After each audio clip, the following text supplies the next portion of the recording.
So recently I came across an article in one of the country's leading financial newspapers, and the article claimed that property prices have fallen by 50% in India's leading micro markets.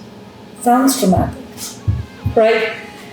But the truth is, it's nothing more than an eyewash. Let's understand how this narrative is built. In India, the property prices are measured in price per square foot, and that's the real metric. And that the price in the most prime micro markets have not followed. What has changed is the size of the apartments. Developers are simply making smaller units so that the overall ticket size becomes a little more affordable for today's buyer. So the total price of the apartment might go down, but the per square foot value stays steady or even increases in certain cases. So, in other words, it's not a price crash, it's product realignment. Developers are adapting to demand and not panicking over the supply. But the article tries to spin this as a massive decline when in reality it's demand supply match. And the irony, even within the article, they admit the fall is due to the smaller sizes of the units. So basically, they contradict their own headline. There is no verified data, no reference study, no reliable source to back their 50% fall claim.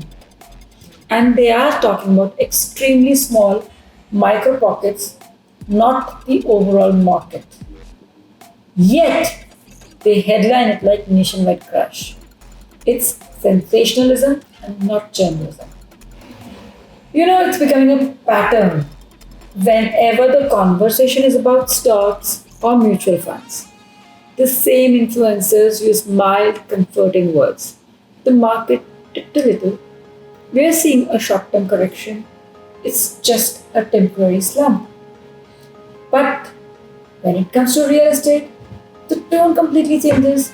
Suddenly, it's a crash, a collapse, a bubble that's about to burst. Why this double standard? Why is one industry allowed to have dips, but the other is always painted as a disaster? The truth is, real estate in India has shown far more resilience in many ways than most asset classes. Prices per square foot in key areas like Mumbai, Delhi NCR, Pune, Hyderabad have remained stable or grown. Demand remains strong, supply is rational, and post RERA, the sector is far more transparent and structured.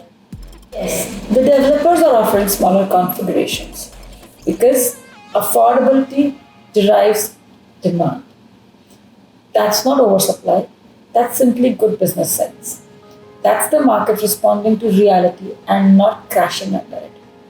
So, next time you see a headline screaming, property prices fall 50%, stop and ask, where's the data?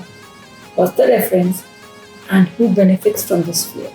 Truth is, property prices haven't crashed, but what's really fallen is the quality of financial reporting around real estate. At RealtyCheck, we believe in clarity and not clickbait because this is where reality meets reality.